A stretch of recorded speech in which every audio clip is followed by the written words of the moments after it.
नमस्कार छात्रों, मैं आरिफ पाशा, सह शिक्षक श्री एल सिद्धप्पा स्मारक माध्यमिक पाठशाला मुत्तुगुदुरु। शिक्षा की राह पर हमारे कदम चैनल पर आप सबका फिर से स्वागत है।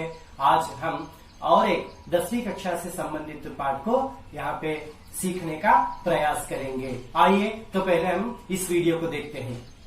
सारे जहां से अच्छा हिंदुस्तान हमारा हमारा, सारे जहां से अच्छा हिंदुस्तान हमारा हमारा, सारे जहां से अच्छा।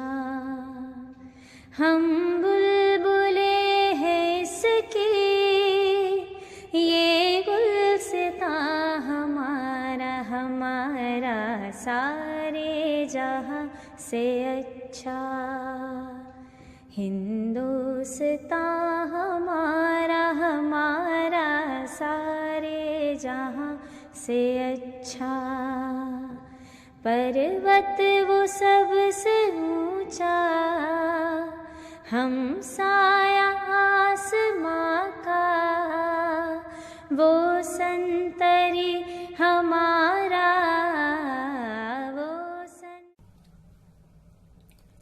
अवुल फकीर ज़ैनुल आबदीन अब्दुल कलाम जी का जन्म 15 अक्टूबर 1931 को हुआ। बड़े वैज्ञानिक डॉक्टर एपीजे अब्दुल कलाम जी 25 जुलाई 2002 से 24 जुलाई 2007 तक हमारे देश के राष्ट्रपति थे। देश के आदर्श तथा जनवादी राष्ट्रपति के नाम से भारत के करोड़ों करोड़ों हृदयों में प्रतिष्ठित कलाम जी अपनी 82 वर्ष की उम्र में भी अनेक सामाजिक प्रगतिशील आंदोलनों में अत्यंत सक्रिय रहे। बच्चों तथा युवकों के चैतन्यशील एवं बहुमुखी व्यक्तित्व के निर्माणार्थ आपके नए अभियान का मंत्र था, मैं क्या दूं। स्व परिवर्तन की ओर उन्मुख इस अभियान का उद्घोष था, ईमानदार कार्य एवं ईमानदार का नाम। होमपाल अभियान द्वारा आप बचपन में ही इन सवालों को बोना चाहते थे कि मैं देश के लिए क्या दे सकता हूँ, समाज एवं परिसर के लिए क्या कर सकता हूँ। तो ऐसे हमारे भारत के भूतपूर्व राष्ट्रपति एपीजे अब्दुल कलाम के बारे में अधिक जानकारी हम 10वीं कक्षा का जो पाठ है मेरा बचपन, इसमें प्राप्त करेंगे। तो आइए इसके बारे में देखें। छात्रों, तो हमने देखा कि हमारे भूतपूर्व राष्ट्रपति एपीजे अब्दुल कलाम जो है 11वें राष्ट्रपति हैं हमारे भारत के, तो उनके बारे में हमने वीडियो क्लिप्स में देखा। तो अब हम मेरा बचपन जो पाठ है उसके लेखक जो हैं एपीजे अब्दुल कलाम, उनका परिचय जानने का प्रयास करेंगे। तो पहले हम देखते हैं कि उनका नाम जो है क्या है, अवुल फकीर ज़ैनुल आबदीन अब्दुल कलाम है। क्या है उनका नाम? अवुल फकीर ज़ैनुल आबदीन अब्दुल कलाम उनका पूरा नाम है, जो कि एपीजे अब्दुल कलाम हो गया। फिर उसके बाद इनका जन्म हुआ 15 अक्टूबर 1931 में। 15 अक्टूबर 1931 में इनका जन्म हुआ और इनका जन्म हुआ रामेश्वरम में, जो कि मद्रास राज्य बोलते हैं, जो आज का तमिलनाडु कहा जाता है, वहां पे रामेश्वरम में इनका जन्म हुआ। इनके माता पिता हैं, माता का नाम है इनके आशी अम्मा और पिता का नाम है ज़ैनुल आबदीन। माता का नाम क्या है? हाँ, क्या है उनके माता का नाम? आशी अम्मा। और पिताजी का नाम क्या है? ज़ैनुल आबदीन। उनके पिताजी का नाम क्या? ज़ैनुल आबदीन इनके पिताजी का नाम है। और इनकी प्राथमिक शिक्षा जो है वो हुई रामेश्वरम में। कहां पे हुई इनकी प्राथमिक शिक्षा? हाँ, बिल्कुल सही कहा आप लोगों ने, वो है प्राथमिक शिक्षा इनकी रामेश्वरम में हुई। फिर इन्होंने बीएससी की जो उपाधि पाई वो है सेंट जोसेफ कॉलेज, जो तिरुचिरापल्ली में है। कहां पे है वो? तिरुचिरापल्ली के सेंट जोसेफ कॉलेज में इन्होंने बीएससी की उपाधि को प्राप्त किया। फिर उसके बाद देखते हैं कि इन्होंने इंजीनियरिंग जो की मद्रास इंस्टीट्यूट ऑफ टेक्नोलॉजी, कौन सा है वो, मद्रास इंस्टीट्यूट ऑफ टेक्नोलॉजी जो चेन्नई में है। कहां है वो, चेन्नई में। चेन्नई में रहने वाले एक college Madras institute of technology, वहां पे इन्होंने अपनी इंजीनियरिंग का जो पदवी थी उसको प्राप्त किया। फिर इनकी जो सेवा है, इन्होंने कौन कौन से क्षेत्र में सेवा की, तो ये पहले हैं वैज्ञानिक हैं। ये क्या है, ये पहले वैज्ञानिक हैं और फिर हमारे भारत के राष्ट्रपति के रूप में भी ये मनोनीत हुए थे। तो वो था 2002 से 2007 तक, यानी कि 11वें राष्ट्रपति के हैसियत से इन्होंने उनका पद संभाला था। फिर ऐसे महान विभूति को बहुत सारे पुरस्कारों से नवाजा गया, जैसे कि पद्म भूषण, पद्म विभूषण और भारत रत्न, ऐसे पुरस्कारों से इन्हें सम्मानित किया गया। फिर ये जो एपीजे अब्दुल कलाम जी जो थे, ये प्रसिद्ध थे ऐसे कि इनको मिसाइल मैन कहा जाता था। क्या कहा जाता था, मिसाइल मैन, क्षिपणी मानव, क्षिपणी मानव कहा जाता था। और इनको जनवादी राष्ट्रपति के रूप से भी माना गया है। क्या माना गया इनको, जनवादी राष्ट्रपति इनको कहा जाता है। ऐसे महान विभूति जो बहुत सारी किताबें इन्होंने लिखी हैं, उनमें मैं मुख्य रूप से आपको किताबें जो बताना चाहता हूं, जैसे कि उनका आत्मकथन है, वो है कौन सा, विंग्स ऑफ फायर। कौन सा है वो, विंग्स ऑफ फायर जो है इनकी आत्मकथा है। फिर दूसरा देखते हैं हम, माय जर्नी। कौन सा है वो, माय जर्नी, ये भी एक इनकी किताब का नाम है। और एक है इंस्पायरिंग थॉट्स। कौन सा है वो, और एक इंस्पायरिंग थॉट्स। ऐसे महान कृतियों को इन्होंने लिखा है। और हमने देखा कि एपीजे अब्दुल कलाम जो है, इनका लेखक का जो परिचय था उसको हमने बखूबी से यहाँ पे पहचान लिया। समझ में आया आप लोगों को? हाँ, तो अब फिर आगे का हम देखते हैं कि पाठ को कैसे पढ़ा जाता है। छात्रों, तो मैं बताया कि अब हम मेरा बचपन जो पाठ है उसके बारे में देखेंगे। तो सबसे पहले हम देखेंगे कि इस पाठ में जो नए शब्दों को बताया गया है उन शब्दों को देखेंगे। जैसे कि पहला शब्द यहाँ पे दिया गया है, जैसे कस्बा। कस्बा शब्द का अर्थ है छोटा शहर। कस्बा शब्द का अर्थ क्या है, छोटा शहर। और दूसरा जो है यहाँ पे संयुक्त। क्या है दूसरा शब्द, संयुक्त। संयुक्त का अर्थ है यहाँ पे जुड़ा या मिला हुआ। जुड़ा हुआ या मिला हुआ जो होता है उसे हम क्या कहेंगे, क्या कहेंगे हम उसको, हाँ, संयुक्त कहते हैं। जिसके अंग्रेजी में हम कंपोजिट बोलते हैं ना, वो है। फिर जैसे कि तीसरा यहाँ पे दिया गया वो है जीवन संगिनी। जीवन संगिनी किसको कहते हैं, जो पत्नी है उसको क्या कहेंगे, जीवन संगिनी का अर्थ क्या है यहाँ पे, पत्नी। पत्नी को हम जीवन संगिनी कहते हैं। फिर अगला शब्द है यहाँ पे जुमला। अगला शब्द कौन सा है, जुमला। जुमला का अर्थ है गति। जुमला का अर्थ क्या है, गति। फिर अगला शब्द है यहाँ पे हतप्रभ। क्या है वो, बताइए। हाँ, बिल्कुल सही, क्या है वो, हतप्रभ। हतप्रभ का अर्थ है निस्तेज, यानी कि शिथिल। निस्तेज यानी कि शिथिल, इसका अर्थ हो गया। ये निस्तेज शब्द हमने कहां पे सुना है, हाँ, कहां सुना हमने, गिल्लू जब पाठ हमने देखा था तो वहां पे छोटा गिलहरी का बच्चा जो है निश्चेष्टा में, यानी कि निस्तेज के रूप में वो वहां पे पड़ा हुआ था, है ना। फिर वैसे ही अगला शब्द जो है यहाँ पे उपलब्धि। कौन सा है शब्द वो, उपलब्धि। उपलब्धि का अर्थ है यहाँ पे प्राप्ति। उपलब्धि का अर्थ क्या है, प्राप्ति।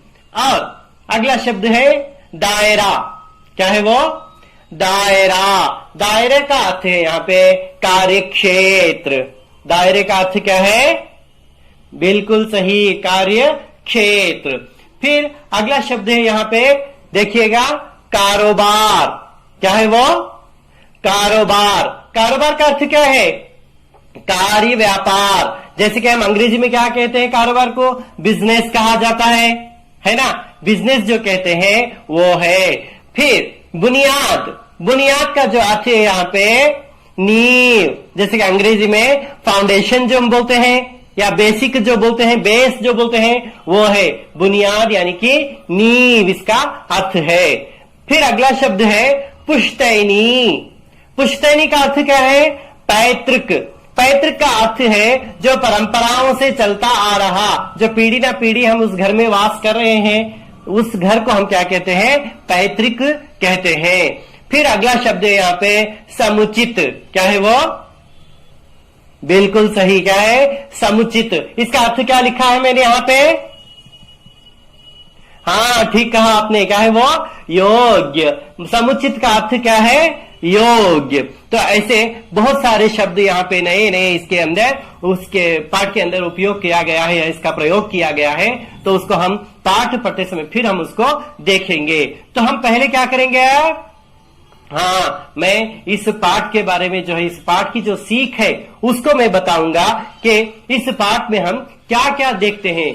तो पहला है इसमें कि हमें इस पाठ पे देखते हैं कि पहले सादगी देखते हैं। क्या देखते हैं हम यहाँ पे, सादगी।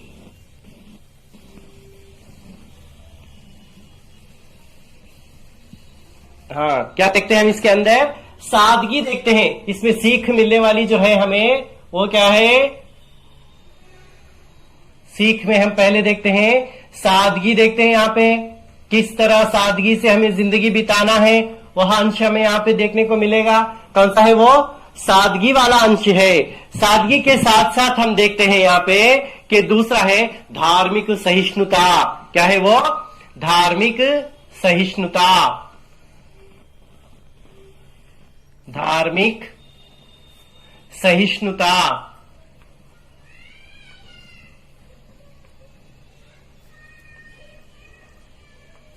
धार्मिक सहिष्णुता का अंश भी देखते हैं और देखते हैं यहाँ के मिलजुल कर कैसे रहना है। क्या देखते हैं, मिलजुल कर रहना।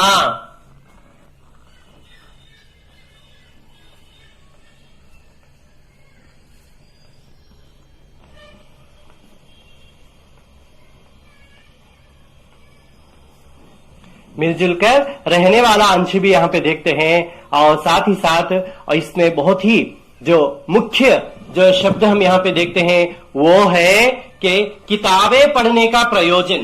क्या है वो, किताबें पढ़ने का जो प्रयोजन है वो देखते हैं। क्या है वो, किताबें,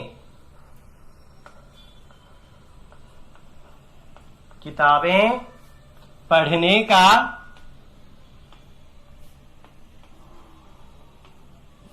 प्रयोजन।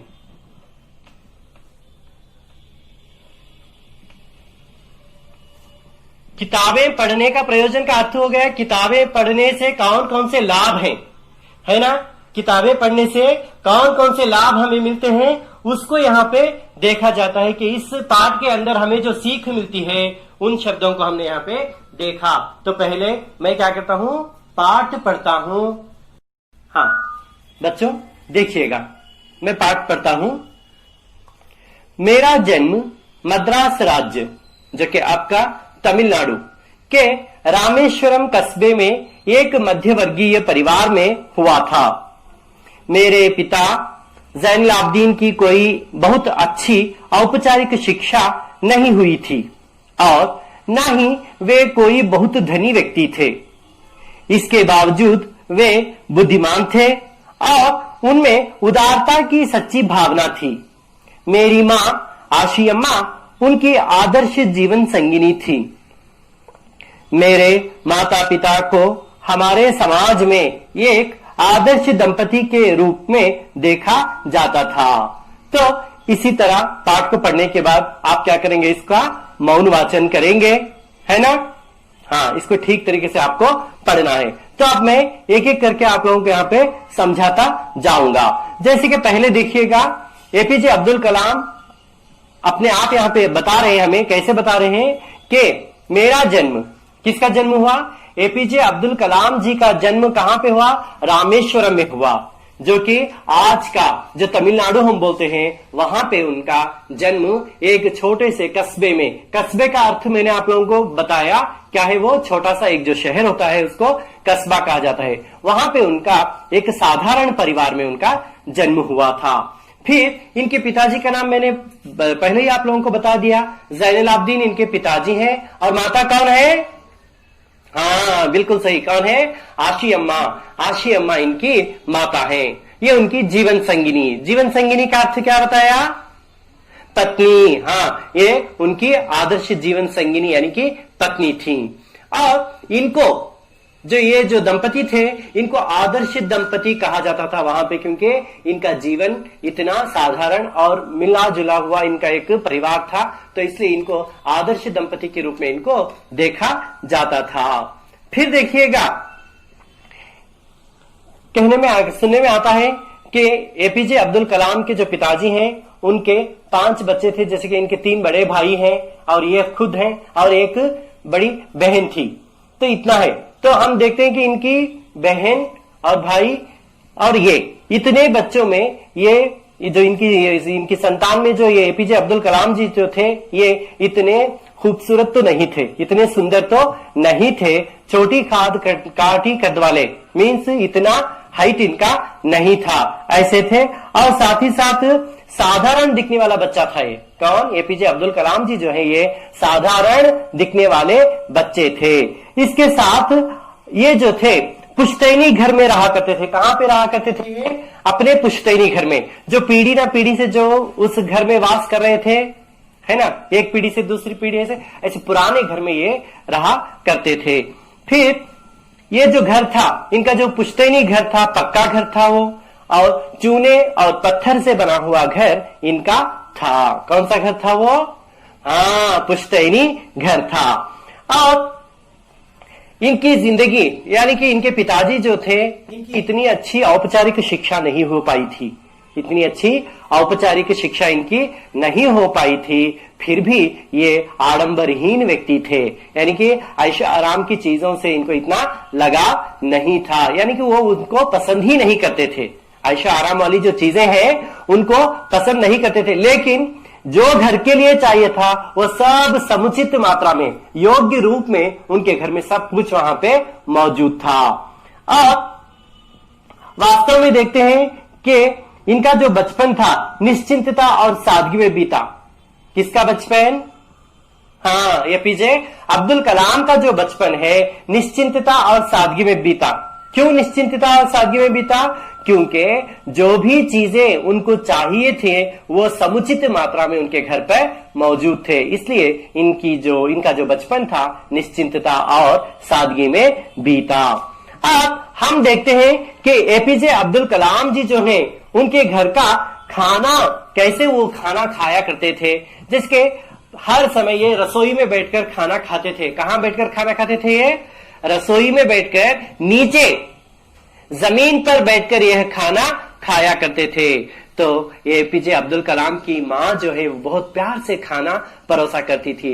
जैसे कि पहले क्या करती, एपीजे अब्दुल कलाम जब बैठते थे ना तो पहले क्या करती, ये केले का जो पत्ता होता है ना, ये केले का पत्ता उनके सामने इस तरीके से बिछा देती। क्या करती? उसको ऐसे बिछा देती। बिछाने के बाद क्या करती, उसके ऊपर चावल डालती थी। क्या डालती थी उसके ऊपर? ऐसे चावल जो होता है ना, इस तरीके से चावल डालती थी। देखिए, हाँ, इस तरीके से चावल उन्होंने उसमें डाल दिया। चावल डालने के बाद क्या है, सुगंधित और स्वादिष्ट सांभर जो बनता था उसको भी डाला करती थी। क्या डालती थी? सुगंधित एवं स्वादिष्ट सांभर जो था वो भी उसमें वो परोसती थी, इस तरीके से डाल देती थी। स्वादिष्ट और सुगंधित सांभर डालने के बाद क्या करती, घर का बना अचार, जो घर में बनाया होता था अचार, उस अचार को भी क्या करती थी, वो परोसा करती थी। देखिएगा, अचार भी डाल दिया उसने, है ना, अचार भी डाली है। अचार के साथ साथ और क्या है, क्योंकि उनके पिताजी नारियल का उनकी बाग थी, है ना, तो नारियल की जो ताजी चटनी थी, उस चटनी को भी वो क्या करती, उनके सामने उसके पत्ते में परोसती थी। इस तरीके से वो अपने घर में खाना बच्चे को या अपने बच्चों को खाना खिलाती थी। कौन? एपीजे अब्दुल कलाम की माता। तो आपको प्रश्न यहां पे क्या पूछा जाएगा? एपीजे अब्दुल कलाम को आशी अम्मा जी खाना कैसे खिलाती थी या खाना कैसे परोसती थी? तो आपको क्या लिखना है? एपीजे अब्दुल कलाम के सामने पहले क्या करती? केले का पत्ता बिछाती, उस पर चावल डालती और स्वादिष्ट और सुगंधित सांभर डालती। फिर क्या है? घर का बना अचार भी परोसती थी। उसके साथ साथ नारियल की ताजी चटनी है उसको भी वो परोसा करती थी। समझ में आया बच्चों? हाँ। अब इसके बाद हम देखते हैं कि रामेश्वरम जो था वो प्रसिद्ध इसलिए था कि वहां पे एक शिव मंदिर था। कौन सा मंदिर था वहां पे? शिव जी का मंदिर था, इसलिए रामेश्वरम एक प्रसिद्ध तीर्थ स्थल माना जाता था। आपको प्रश्न पूछा जाएगा, रामेश्वरम क्यों प्रसिद्ध तीर्थ स्थल माना जाता था?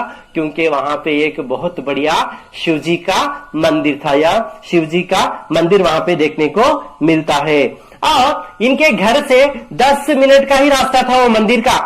कितने मिनट का? यानी कि उनके घर से बहुत ही करीब में था वो। क्या है? वो मंदिर जो है बहुत ही करीब में था, यानी कि 10 मिनट का फासला था। और वो जो वहां पे रहते थे वहां पे मुस्लिम लोग बहुल थे।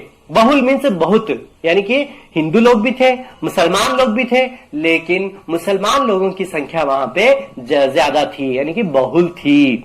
और इसके साथ साथ हम देखते हैं यहाँ पे कि ये दोनों जो हैं हिंदू और मुसलमान के जो परिवार यहाँ पे रहा करते थे बहुत ही मिलजुल कर रहते थे। उनका रहन सहन एक दूसरे से मिलता था। और इनका घर जो था, इनके जो इलाके में जो थी पुरानी मस्जिद थी। मस्जिद क्या है ये?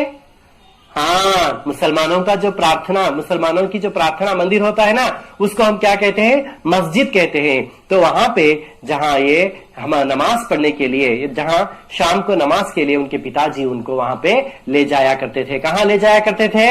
जो उनके घर के पास जो मस्जिद थी, वो मस्जिद वाली की गली में ही इनका घर था। तो वहां पे वो हर दिन शाम को उनके पिताजी के साथ जाया करते थे। और एपीजे अब्दुल कलाम जी जो है, उनके पिताजी का नाम क्या बताया मैंने? ज़ैनुल आबदीन, है ना। ज़ैनुल आबदीन जो इनके पिताजी हैं, उनके एक मित्र थे, यानी कि उनके एक अभिन्न मित्र थे। वो थे पक्षी लक्ष्मण शास्त्री। क्या है उनका नाम? पक्षी लक्ष्मण शास्त्री। ये जो है रामेश्वरम में जो मंदिर है वहां के सबसे बड़े पुजारी थे। क्या थे वो?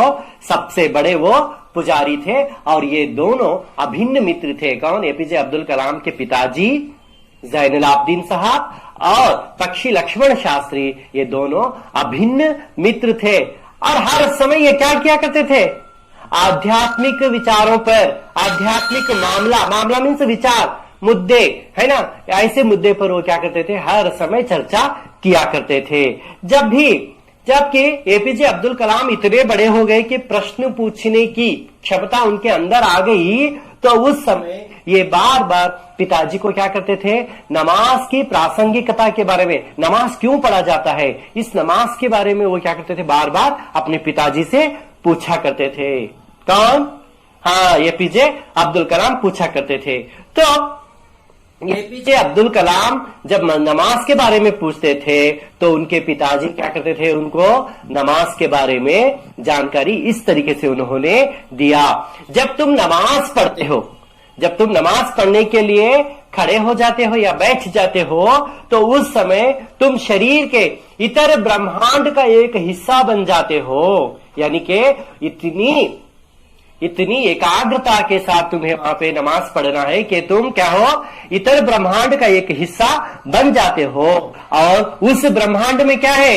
जहां आयु, दौलत, जाति, धर्म, पंथ का कोई भेदभाव नहीं होता।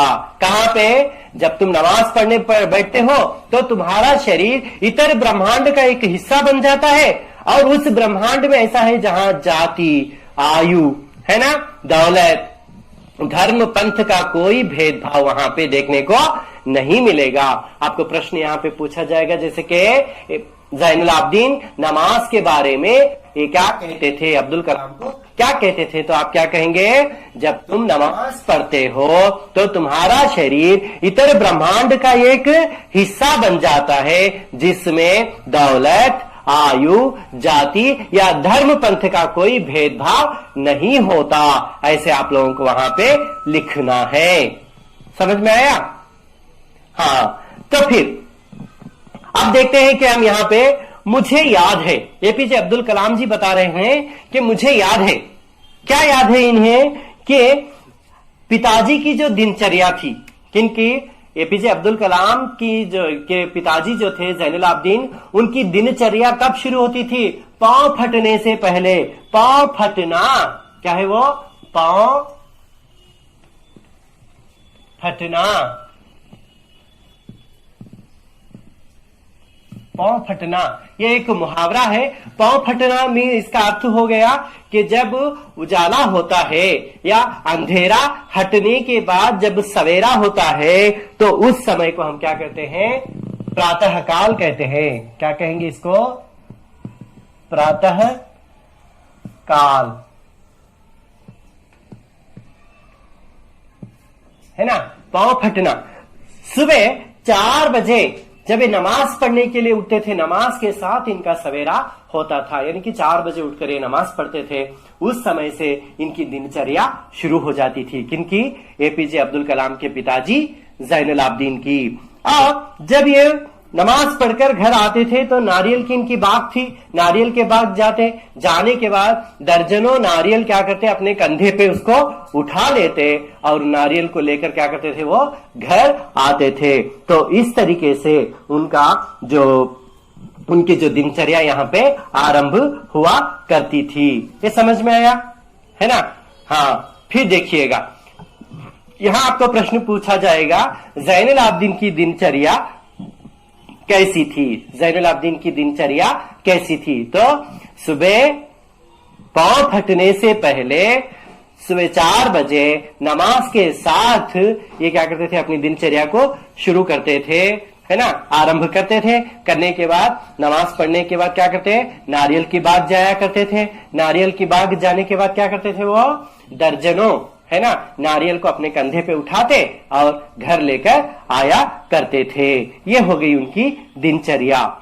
अब फिर देखिएगा, हर समय एपीजे अब्दुल कलाम का बचपन का ही एक आशय था कि पक्षियों को देखते थे, पक्षी किस तरीके से उड़ते हैं, तो ये क्यों ऐसे उड़ते हैं, ये हर बार समुद्र के जब तट पर ये बैठा करते थे, ये सोचा करते थे। तो इसी तरीके से ये विज्ञान और प्रौद्योगिकी के बारे में, है ना, सारी जिंदगी में पिताजी की बातों का इन्होंने अनुसरण किया।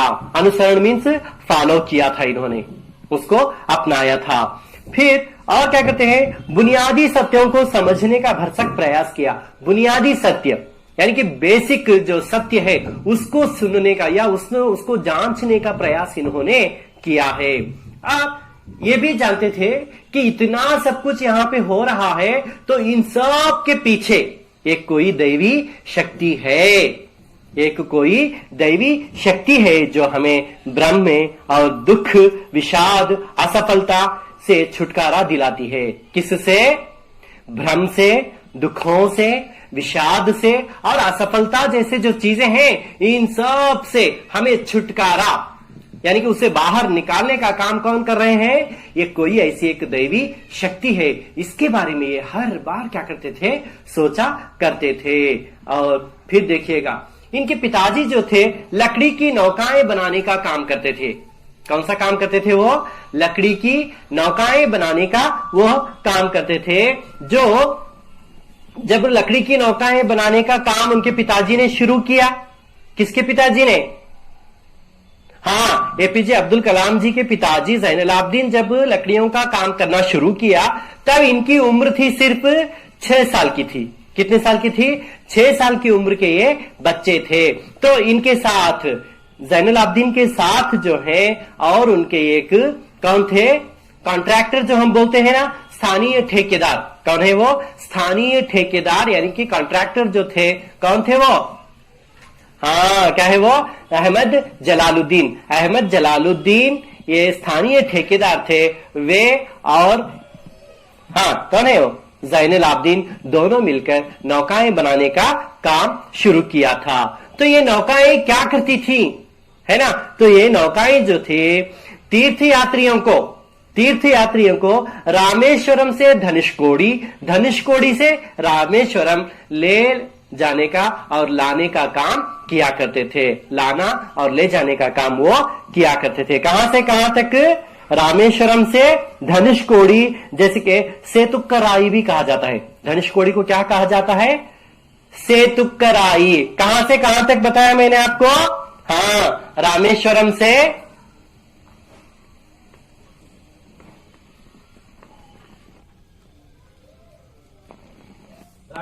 कहां पे? धनुषकोडी।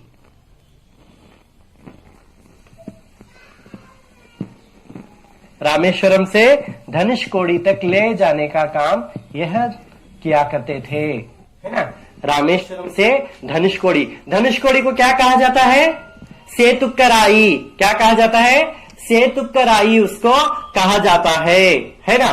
फिर देखिएगा, ये जो स्थानीय ठेकेदार जो थे, कौन? अहमद जलालुद्दीन, ये इनके पिताजी के साथ यहाँ पे काम किया करते थे। और फिर साथ ही साथ देखते हैं, इनकी एक बहन थी। कौन थी? उनका नाम क्या था? जोहरा। जोहरा के साथ अहमद जलालुद्दीन की शादी हो गई। वो उनके साथ शादी भी रचाए थे। और जब इनके पिताजी की जो बेटी थी जोहरा, उनकी शादी किससे हो गई? अब अहमद जलालुद्दीन के साथ उनका विवाह हो गया। विवाह होने के बाद इनका जो काम काज का, जो नौकाएं बनाने का काम जो था, बहुत ही अच्छा चल रहा था। लेकिन एक दिन ऐसा हुआ कि हाँ, प्रति घंटे यानी कि 100 मील प्रति घंटे एक रफ्तार से यहाँ पे एक हवा चली। उस हवा से यानी कि समुद्र में तूफान आ गया। समुद्र में बहुत बड़ा एक तूफान आ गया। तूफान आने के बाद क्या हो गया? तूफान में सेतुक्कराई के कुछ लोग जो थे, और उनके कुछ लोग और नावें सभी पानी में बह गईं।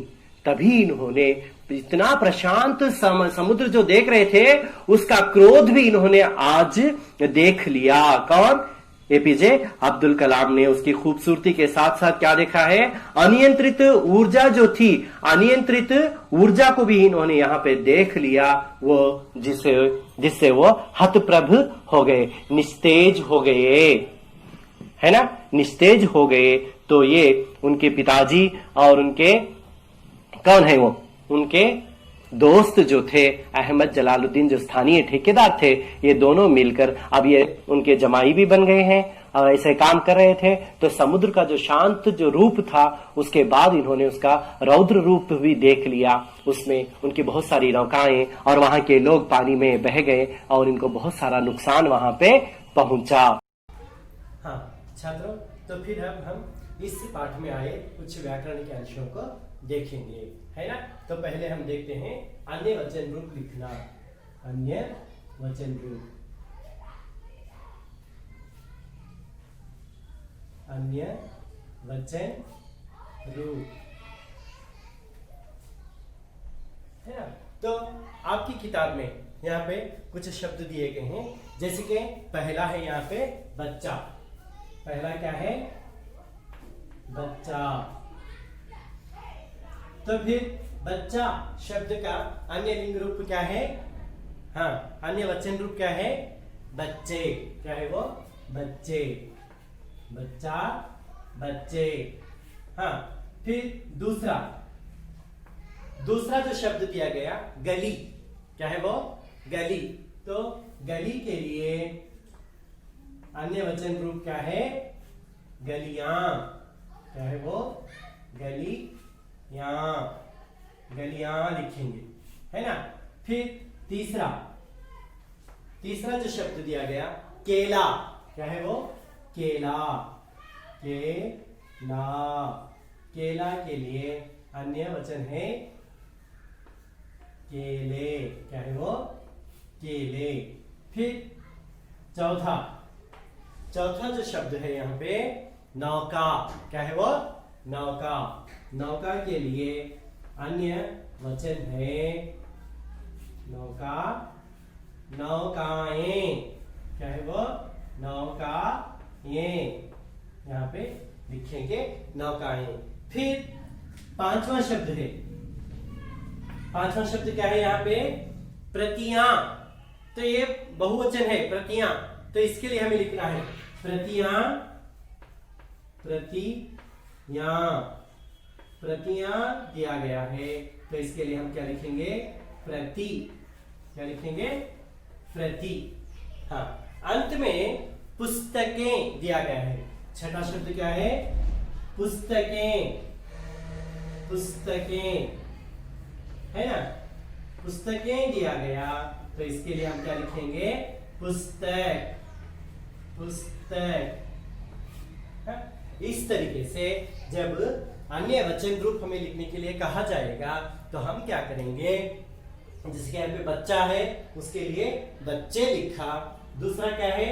गली, गलियां लिखा, तीसरा क्या है? केला के लिए क्या लिखा हमने? केले लिखा, फिर नौका, नौकाएं लिखा, फिर प्रतियां, प्रति, और पुस्तकें, पुस्तक हो जाएगा। समझ गए ना? हाँ, उसी तरह और एक व्याकरण का अंश यहाँ पे दिया गया है, वो हम देखेंगे। जैसे कि वो है विलोम शब्द। क्या है वो? विलोम शब्द, विलोम शब्द है ना। विलोम शब्द हम यहाँ पे लिखेंगे। अब विलोम शब्द में जैसे कि पहला दिया गया, विलोम शब्द का अर्थ क्या है? हाँ, विरुद्धार्थक शब्द हम बोलते हैं ना, वही विलोम शब्द है। तो इसमें पहला जो यहाँ पे दिया गया है वो क्या है? बहुत। क्या है पहला? बहुत, बहुत। बहुत शब्द के लिए विलोम शब्द क्या है? बहुत मीन्स अधिक है ना, तो इसका विलोम बहुत कम। क्या है वो? कम लिखेंगे। बहुत का विलोम है कम। फिर दूसरा शब्द है, दूसरा यहाँ पे दिया गया है शाम। शाम मीन्स सांझ है ना, शाम। शाम के लिए विलोम शब्द है, क्या है वो? सुबह। क्या है? सुबह है ना, सुबह इसका विलोम शब्द रहेगा। फिर वैसे ही तीसरा, तीसरा शब्द जो है यहाँ पे सफल। क्या दिया गया? सफल। इसके लिए विलोम शब्द क्या है? सफल के लिए कन्नड़ में भी वही लिखते हैं ना। हाँ, क्या है वो? असफल। क्या है वो? असफल। असफल, असफल है ये। हाँ, फिर चौथा शब्द, चौथा दिया गया यहाँ पे, क्या है वो? बड़ा। बड़ा। क्या है? बड़ा। बड़ा शब्द का विलोम शब्द है छोटा। क्या है वो? छोटा। फिर पांचवा, पांचवा शब्द दिया गया अपना। अपना मीन्स हमारा, जैसा हमारा बोलते हैं ना। हाँ, अपना। अपना के लिए विलोम शब्द है क्या? हाँ, बिल्कुल सही। क्या है वो? पराया। अपना, पराया। तो ये विलोम शब्द बन गए है ना। विलोम शब्द में पहला कौन सा है? बहुत, इसका विलोम कम। दूसरा क्या है? शाम। शाम के लिए क्या लिखा? सुबह। हाँ, बिल्कुल सही। तीसरा क्या है? सफल। इसका विलोम शब्द क्या है? असफल। हाँ, और चौथा क्या है? बड़ा।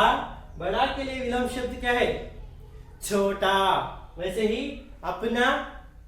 हाँ, अपना के लिए विलोम शब्द क्या है? हाँ, पराया।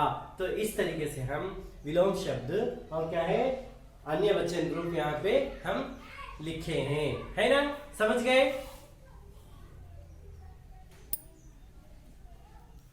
थोड़ा करीब।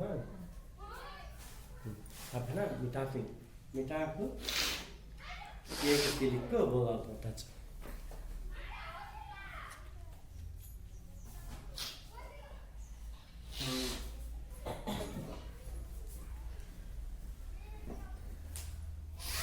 कितने मिनट है? 6 मिनट बाद कहाँ 6 लम्बे अभी चल रहा हो चलते 6 वो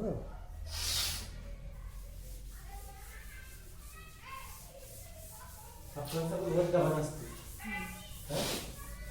अरे तसं से दवाई ना लाल दवाई सकनी लाल दवाई तो रुक जाता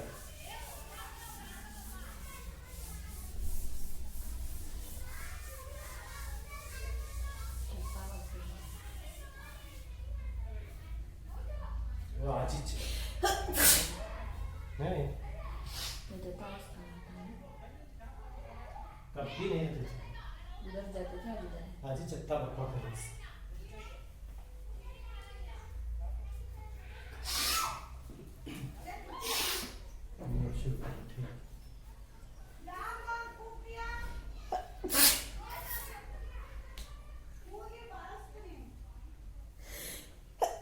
ये छिंका इनका ऐसा नहीं क्यों सर्दी भी तुझे दोपहर से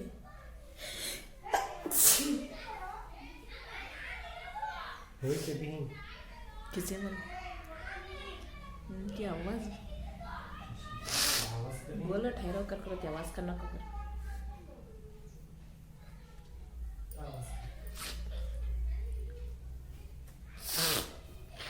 वाह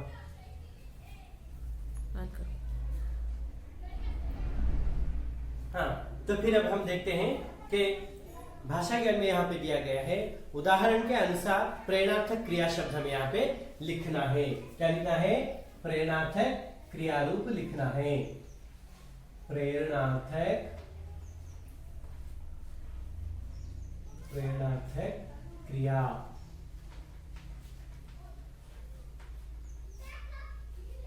प्रेरणार्थक क्रिया रूप लिखना है लेकिन यहाँ पे एक हमें नमूना दिया गया है नमूना का अर्थ क्या है उदाहरण है ना हाँ उदाहरण में हम ये देखते हैं यहाँ पे एक दिया गया है वो क्या है पढ़ना क्या है वो पढ़ना पढ़ना शब्द दिया गया इसका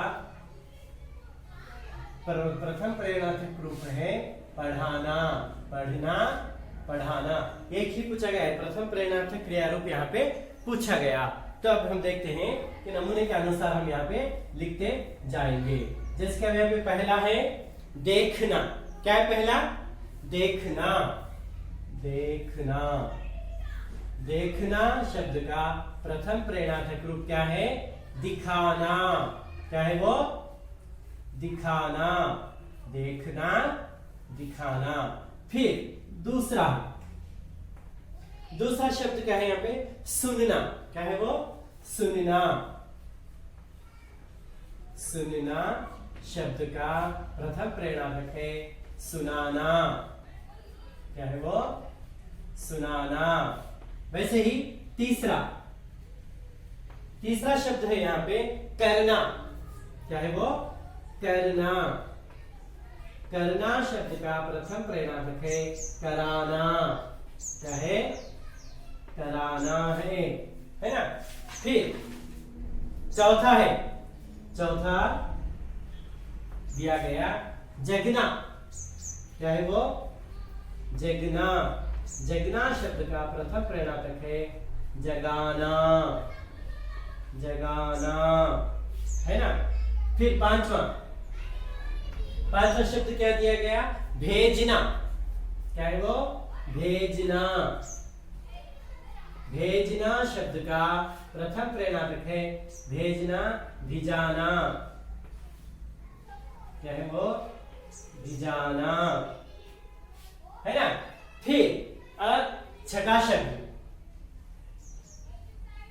शब्द यहाँ पे दिया गया चलना क्या है वो चलना चलना शब्द का प्रथम प्रेरणार्थक है चलाना चलाना है ना फिर सातवां शब्द कौन सा है ये सातवां शब्द है यहाँ पे क्या बैठना बैठना उसको हम क्या लिखेंगे बिठाना क्या है वो बैठना बिठाना बैठना बिठाना फिर आठवां शब्द क्या है?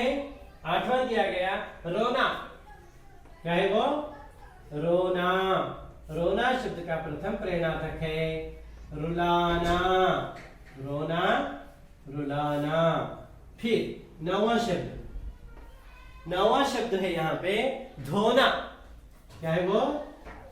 धोना। धोना शब्द का प्रथम प्रेरणार्थक है धुलाना। क्या है वो? धुलाना। फिर 10वां शब्द क्या दिया गया? देना। देना। देना शब्द का प्रथम प्रेरणार्थक रूप है दिलाना। क्या है वो? दिलाना। दिलाना। समझ गए ना? हाँ, तो इस प्रकार जो प्रेरणार्थक क्रिया रूप यहाँ पे लिखा जाता है, जैसे कि उदाहरण यहाँ पे दिया गया पढ़ना, पढ़ाना, वैसे ही हमने यहाँ पे 10 शब्दों के लिए लिखा है। जैसे कि पहला है देखना। क्या है? हाँ, दिखाना। दूसरा सुनना, सुनाना। तीसरा करना, कराना। फिर चौथा क्या है?